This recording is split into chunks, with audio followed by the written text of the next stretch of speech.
Tsika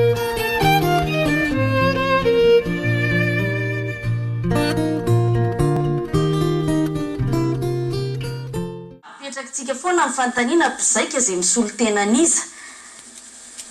mipetraka amin'ny fanontaniana zao mantsy no mahatonga amin'ny tena izay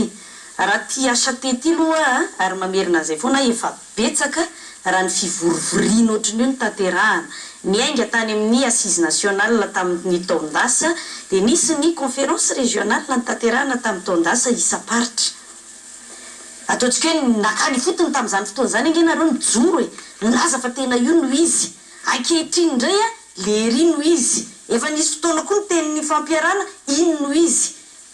dia eo indrindra ny fanontaniana mipetraka ianao miteny hoe le hevitry le olona ireo mipetraka foana ny fanontaniana iza aloha ny solotenan'ireo olona tonga eo hivato ireo fanontaniana anankiray izay mipetraka faharoa miteny ianao tamin'ny resaka amnistie teo le hoe mandatsa-dra dia ny avaliko anao angamba satria ady hevitra ny itsika dia hoe fitsaran'ny asa te marina fa fitsarana maleo tena mbola baraingo mipetraka izay tena naleo tena ve le olona ny tsara tamin'iny raha 7 febroary iny ka nanameloka ny filoha teo aloha marika ravalomanana fa ny zava-misy raha tena apetraka ny zavatra ary nisy moa ny teny mihitsy hoe tokony fitsarana asiana komisiona iraisam-pirenena zavatra ohatran'izany no tokony hitondrana n'iny fitsarana iny misy ny milaza nefa tompona andraikitra koa ianao isan'ny teny amin'ny 13 mai mihitsy Andriamatoa Augustin Andriamananoro ianareo izay mitarika ny olona niakatra teny Ambotsyrohatra tompona andraikitra koa responsabilité partagée fa saingy rehefinareo no mitsara nareo no amin'ny fitondrana dia milaza fa tonga dia manameloka n'le filoha teo aloha dia hoe nandatsa-dratsy mahazo famitsorakeloka torak'izay koa ny fanodikodiana mbola mpanjakana sy ny sisa hitanao ny olana mipetraka dia izao ary izay mifanontaniana petraky ny be sy ny maro amin'izao fotoana izao hoe ifamaly faty ohatr'izao foana ve sika ianao miteny hoe impunité fa mipetraka ihany koa ny fanontaniana hoe raha pitso rafaka pitso ange ny asa te tsy hijanoneo mandrakizay e ary teteza mita ny asa te raha tsy hoe mivadika zavatra fa lava be eo dia raha pitso ve ianareo indray no ampidiriny izay tonga eo eny amponja ianareo indray no tsaraina hijanona amin'izay foana ve tsika eto Madagasikara viana ary tsika vao hamadika amin'ny pejy ka hiainga amina départ zéro mihitsy fanazava fantatro sy mazava dia izao misy ny enquête nataoko hoe fanadihadiana izay natao tao ka taoriana zany fanadihana zany no nahafantarana fa tsy voahatra ny fepetra raha miaramila misy ny antsoina hoe sommation misy ny ligne rouge izay azo lazaina fa faritra mena tsy afahan'ireo olona izay tokony fa ny zavatra mitrangany raha matontena hoe ary ny TvPlus misy no isany nandefa ny olona tsara mikasika hoe crise 2009 iny dia misy intention zavatra misy zany hoe tena finiavana mihitsy zany ny anao erim-pamiretana andatsahana ny ain'ireo mpitolona tamin'ny fotoanandro neny 7 febroary zavatra izay leno zavatra misy ary tsy voaja akory retour marque ara-maramila zany izay mifeny zavatra izany fa raha to ka nisy zany ny fanajana ireo fepetra maro samihafa angamba tsy ho tonga tamin'izay zavatra izay ny vahoaka malagasy ary rahatra ho an'ny tantara ireny tsy valaparako eto satria marary ny fo rehefa mieritreritra ka mandalo an-tsaina ny sarindreny martura maro be izay namony ainy sy natratsaka ny rany tamin'ny alandreny tolom-bahoaka ireny nitioka aviana dia tsotra ilay antsoina hoe culture d'impunité izay hoan'ireo mpitondra fanjakana tsy eto Madagasikara fotsiny any fa ty amin'ny tany andalam-pandrosoana amin'ny akabeny mihitsy aty Afrika na amin'ny faritra Azia teo aloha ny zavatra tokony ao ataon'ny vahoaka malagasy izay hoe vonona ny anodina ny pejy amin'ny alatantara izany ankehitriny dia ny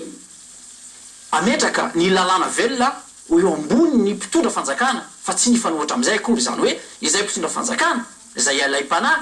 amadika ny toy izay zany hoe ikitikitika na anova io lalam-pandroenana io arak'izay mamety anazy dia zavatra tsy tokony ho atao intsony zany izay na koko hoe mahatsara izao conférence nationale na dinika izao mba ahafahantsika mametraka ilay lalam-pandroenana izay lalàna fototra iorenany fitantanana iorenany fiandrianam-pirenena ary ametrantsika ireo androm-panjakana maro samihafa izay ho ajoro ka mifanaraka amin'ny fomba fijery ny vahoaka malagasy zay ny zavatra angatantsika Onitiana Realy fa io mialatsiny raha ohatra ka somaro tsy mitovy fomba fijery aminao hoe hoalaina ny olona zay metimety amin'ny HAT ny fomba fijeriny angamba ny nahita tsara ianao fa tamin'ireny asambomera ireny dia tsy mifano tsy taoko hoe tsy ao anatiny lay fomba fijery ny HAT mihitsy ny zavatra mitranga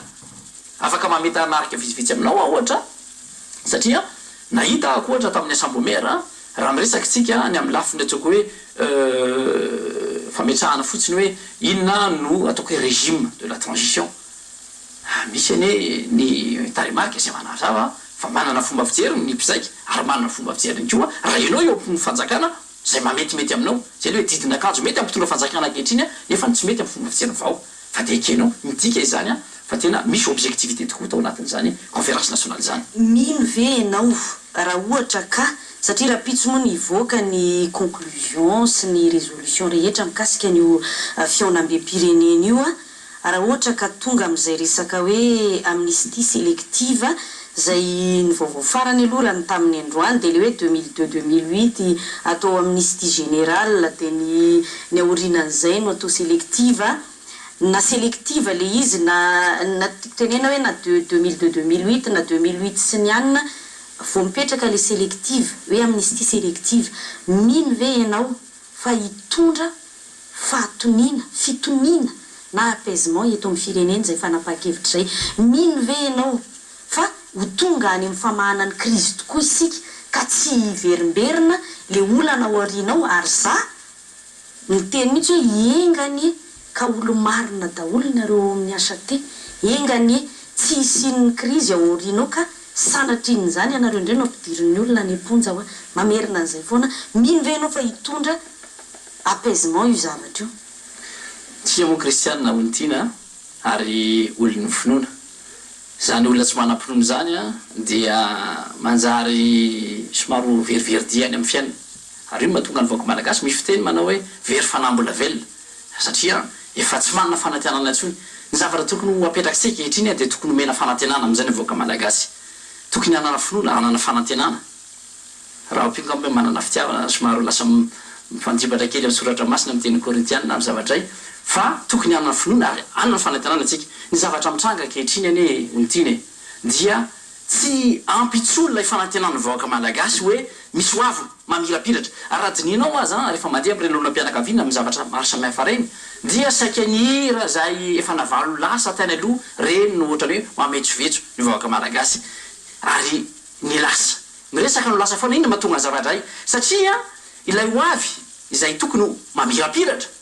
ohatrany tsy vitsy mahatsapa an'izany hoe tokony manana hoavy mamirapiratra ty Madagasikara zay fa rehefa miresaka dia ohatrany hoe nafinaritra foana ny tany aloha sy ny tany aloha ka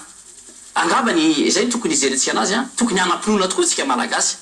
ary tsy ny tena fotsiny ihany tokony hanana finoana amin'izany hoe apaisement zany apaisement social izany fa itsika rehetrarehetra tokony hanana finoana tsika fa rehefa izay ny tapaky mibetsaka ho ajainy zay ny marimaritra iraisana dia hitondra fandriampahalemana sy hitondra fiadanana ny vahoaka malagasy ny zavatra izany